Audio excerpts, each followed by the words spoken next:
So, I want to talk about my top 5 most expensive minifigures. And not all of them are Star Wars. I mean, the majority of them are. Only one of them isn't a Star Wars figure, but you know. At the number 5 spot is the Rebels Grand Inquisitor. I mean, this is a very good figure. I really love his whole armor piece. I personally think that it is way better than the armor piece on the newer Grand Inquisitor. And the armor, of course, has a little clip for his lightsaber. And it does have a decent print on his torso and legs, which I think looks nice. And he, of course, includes this amazing helmet mold, which alone goes for upwards of $20. And I mean, it looks great. And he even has a great face print underneath.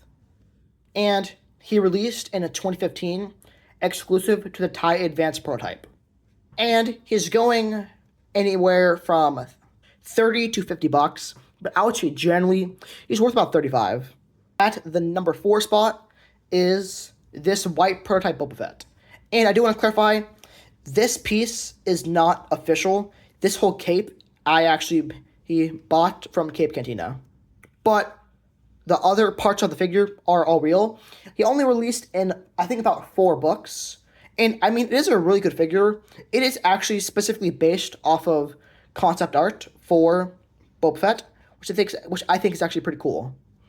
He has very nice printing on his torso and legs, which I think looks great, and even a very nice print for his helmet, which I think also looks very nice. And he, of course, includes a white jetpack and a pretty nice face print.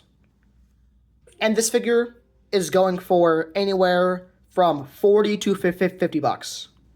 So, this one is not a Star Wars figure. It is the Demogorgon from Stranger Things. And I mean, it is such a good figure. He has super detailed printing on his torso, which looks great, and he even uses this little leg piece, which I think is actually pretty cool. But it's not entirely accurate, just because I wish that the figure was a bit taller, and plus, in universe, the character is way more slender also, but I think this works, and he of course includes this amazing flower mouthpiece, which I think looks great, and LEGO did actually reuse this same mold for one of the flower sets.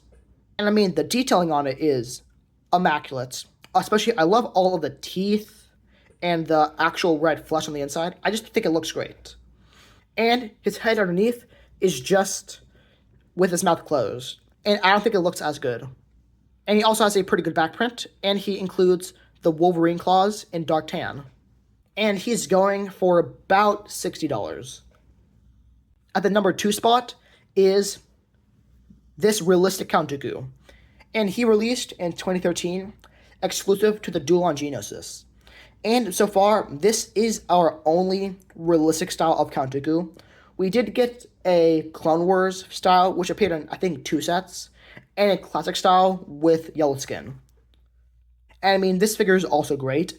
I really love his face print and his torso. I think those both look great. And he, of course, includes his amazing chrome lightsaber hilt, but the chrome paint can chip off very easily. And he, of course, has this great cape and a very nice second face. And he's going for about $70, but mine isn't worth that much, just because mine has a crack. So this figure is only worth about 60 bucks. And at the number 1 spot is the 2018 Cloud City Boba Fett. And I actually don't have that set, sadly. But I mean, this is just the best Boba Fett minifigure that we have gotten, hands down, in my opinion. First off, the printing on his torso is extremely detailed. I honestly love it. And his arm printing looks great. Even ignoring the price, it just looks better than the new Boba Fett. And he, of course, includes his amazing cloth pauldron and a very nice other arm print. And he obviously has his jetpack, a great helmet, but he just has a regular clone head. And this same figure actually also released in the UCS Slave 1, but that figure actually had a unique face print. So that figure is worth just a bit more, but they're both worth about the same price. And the torso print is actually the only exclusive part. And the best part about this figure, I only paid about $30 for it. And the weight's actually pretty cool. So in December of 2023, I actually purchased the torso from the Boba Fett that released in the mech. And I'm still not sure why I purchased it. Just because I never ended up using the torso. And then, like around 6 months ago, I found the torso in one of my bins. And I realized that it was this expensive torso to this figure. And luckily, all of the other parts, like his helmet, legs, pauldron, all of those were not exclusive.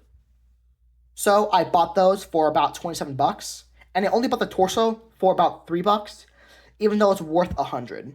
And I don't think that the seller accidentally sent me the wrong piece, and that's just because I never got a message saying, "Hey, I sent you a $100 piece. Could you please send it back?" So I think the seller thought that this torso was the cheaper one that came on the Boba Fett, and therefore listed it as that. So I was lucky enough to buy it. And this figure is worth about $150. I mean, I am really happy that I have all these figures, and they all are pretty expensive, and I do love them all. I think they're all amazing figures.